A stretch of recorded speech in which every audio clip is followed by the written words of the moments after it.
नमस्कार. नाथ संप्रदायाचे आद्य गुरु योगीराज श्री मच्छिंद्रनाथ यांनी प्रतिपादन केलेल्या ध्यान मार्गामध्ये आपले स्वागत आहे. ही साधना आपल्याला आंतरिक शांती, शारीरिक स्थिरता आणि मानसिक एकाग्रतेकडे घेऊन जाणारी एक अत्यंत प्राचीन आणि सिद्ध पद्धत आहे. पूर्वतयारी.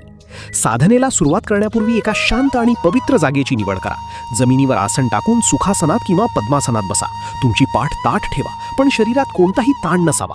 डोके, मान आणि पाठीचा कणा एका सरळ रेषेत ठेवा. आता आपले दोन्ही डोळे अगदी हलकेच मिटून घ्या. शरीर शिथिलीकरण. आपले संपूर्ण लक्ष स्वतःच्या शरीराकडे वळवा. शरीरातील प्रत्येक अवयव सैल सोडा. पायाच्या नखांपासून ते डोक्याच्या शेंड्यापर्यंत संपूर्ण शरीर शिथिल करा. स्वतःला सांगा की पुढच्या काही क्षणांसाठी बाह्य जगाशी तुमचा कोणताही संबंध नाही. तुम्ही स्वतःमध्ये अंतर्मुख होत आहात. श्वास दर्शन. आता आपले लक्ष श्वासाच्या गतीवर केंद्रित करा. श्वास ज्या सहजतेने आत येतोय आणि बाहेर जातोय त्याला फक्त पहा. श्वासाची गती बदलण्याचा किंवा त्यावर नियंत्रण मिळवण्याचा कोणताही प्रयत्न करू नका. श्वासाच्या या लयीशी एकरूप व्हा. श्वास आत घेताना ब्रह्मांडातून चैतन्य शक्ती आत येत आहे आणि श्वास सोडताना मनातील सर्व चिंता आणि नकारात्मकता बाहेर पडत आहे असा भाव ठेवा. सोहम साधना. नाथपंथाची ही सर्वात प्रभावी साधना आहे. श्वास आत घेताना मनामध्ये सो या ध्वनीचा उच्चार करा आणि श्वास बाहेर सोडताना हम या ध्वनीचा उच्चार करा. सोहम म्हणजेच तो परमात्मा मीच आहे. हा अजपाजप तुमच्या अंतर्मनात निरंतर चालू आहे. फक्त त्याचा अनुभव घ्या. तुमचं अस्तित्व या स्वरामध्ये विरघळून जाऊ द्या. आज्ञाचक्र ध्यान. आता आपले लक्ष दोन्ही भुवयांच्या मध्यभागी म्हणजेच आज्ञाचक्रावर स्थिरावू द्या. या ठिकाणी एका तेजस्वी पांढऱ्या किंवा निळ्या प्रकाशाचे दर्शन घेण्याचा प्रयत्न करा.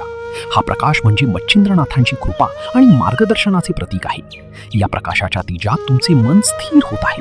विचारांची गर्दी हळूहळू कमी होत आहे आणि तुम्ही एका अथांग शांततेत प्रवेश करत आहात.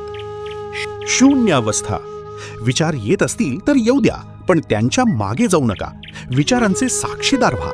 जसे विचार कमी होतील तसे तुम्हाला स्वतःच्या अस्तित्वाचा आणि निखळ आनंदाचा अनुभव येईल. हीच ती अवस्था आहे जिथे गुरु आणि शिष्य एक होतात. या शांततेत, या मौनात स्वतःला स्थिर करा. ही अवस्था पूर्णपणे निर्विचार आणि शून्य आहे. साधनेची सांगता. हळूहळू पुन्हा एकदा आपल्या श्वासाच्या गतीकडे परत या. आपल्या भौतिक शरीराची जाणीव करून घ्या. या ध्यानातून मिळालेली शांती आणि ऊर्जा तुमच्या संपूर्ण शरीरात पसरत आहे असा अनुभव करा. दोन्ही हातांचे तळवे एकमेकांवर घासा आणि ती निर्माण झालेली उबदार ऊर्जा आपल्या डोळ्यांवर आणि चेहऱ्यावर अलगद फिरवा. अत्यंत सावकाश आणि चेहऱ्यावर एक प्रसन्न हास्य ठेवून आपले डोळे उघडा. श्री मच्छिंद्रनाथांचे स्मरण करा. आदेश, आदेश, आदेश.